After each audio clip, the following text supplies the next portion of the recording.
Apa benar mainan yang suaranya terlalu keras bisa menyebabkan speech delay? Jika iya, mainan jenis apa yang harus dihindari selain yang suaranya keras? Jadi memang suara yang terlalu keras itu akan berbahaya pada pendengaran anak.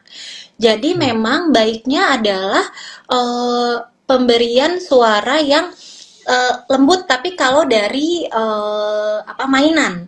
Misalnya suara musik klasik, terkadang ada tuh mainan yang suara musik klasiknya tapi suaranya tidak terlalu tinggi.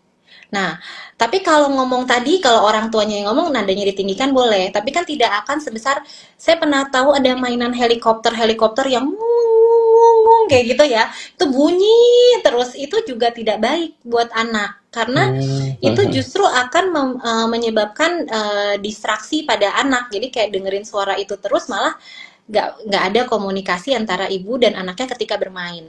Jadi kalau ditanya mainan apa sih yang bagus buat anak, justru yang nggak ada suaranya malah. Jadi sebenarnya penelitiannya mainan-mainan elektronik itu sebenarnya nggak baik buat perkembangan anak.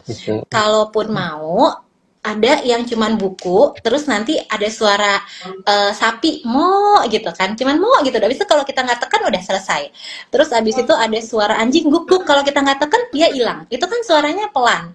Tapi kayak helikopter yang suaranya terus-terusan, pengen ngung terus-terus itu nggak baik. Jadi justru misal tadi kayak ngomongin boneka.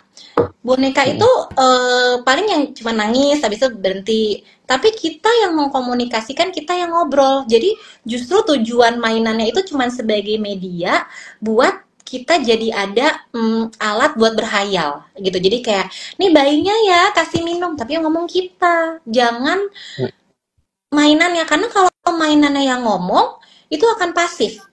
Mau dia ngomong apa, mau kita ngomong apa, anaknya ngomong apa, balasannya itu. Tapi kalau orang tua, anaknya ngomong apa, balasannya beda. Itu sebenarnya yang disebut dengan interaksi timbal balik. Jadi jangan sampai interaksinya cuma satu arah. Gitu. Jadi interaksi satu arah itu artinya contohnya adalah TV, iPad, itu kan satu arah doang. Nggak ada.